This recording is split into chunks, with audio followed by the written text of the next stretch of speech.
Magandang umaga po. Narito na po ang magiging lagay ng panahon ngayong umaga ng Huwebes, March 19, 2026. Pero bago yon, baka pwedeng pa-like and share naman ng video na ito. Comment ka na rin kung taga saan lugar ka para malaman natin kung hanggang saan umabot ang video na ito. Huwag mo din kalimutan na mag-follow at mag-subscribe sa ating Facebook page at YouTube channel. Sa kasalukuyan na tayo sa pag-asa, patuloy ang paghina nitong northeast monsoon o hanging amihan at nakakaapekto na lamang sa may northern Luzon. Dahil dito ay asahan yung bahagya hanggang sa maulap na kalangitan na may kalat-kalat na mga mahihina hanggang sa katamtaman ng mga pag-ulan.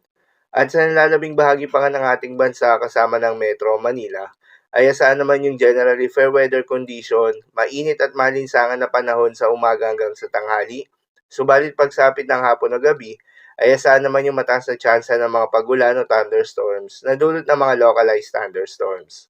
Magandang balita naman dahil ayon sa pag-asa ay wala tayong binabantayan na low pressure area o bagyo sa loob o malapit sa Philippine Area of Responsibility na maring makaapekto sa ating bansa. Subalit maging handa pa rin tayo dahil base sa monthly tropical cyclone forecast ng pag-asa, ay posibleng may pumasok o mabuo sa loob ng Philippine Area of Responsibility ngayong buwan ng Marso. At kung sakaling magkaroon nga ng bagyo, posibleng maglandfall ito sa may Caraga Region, Visayas at Mindanao o posible naman lumapit lang ito sa may Visayas at mag-recur papalayo na ng ating bansa. Para naman sa magiging lagay ng panahon ngayong araw ng Huwebes, dahil nga sa epekto nitong northeast monsoon, asahan sa may Cagayan, Isabela at Aurora, ang maulap na kalangitan na may kasamang mahihinang pag-ulan. Habang sa may Cordillera Administrative Region, Ilocos Region at nalalabing bahagi ng Cagayan Valley, ay asahan naman yung bahagyang maulap hanggang sa maulap na kalangitan na may kalat-kalat na mga mahihinang pag-ulan na dulot pa rin ng northeast monsoon.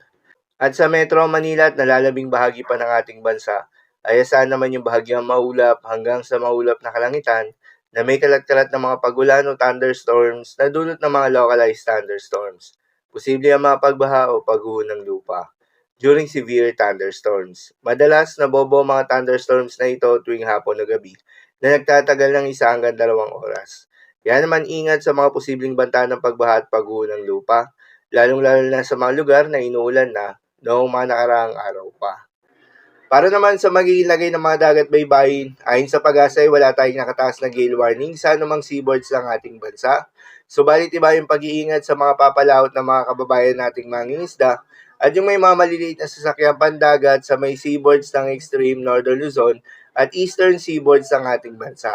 Dahil inaasahan pa rin yung katamtaman hanggang sa malo na karagatan. Habang banayad hanggang sa katamtaman ng mga pag-alo naman sa nalalabing seaboards ng ating bansa. So yun lang po para sa lagay ng panahon yung araw ng Huwebes. Keep safe everyone.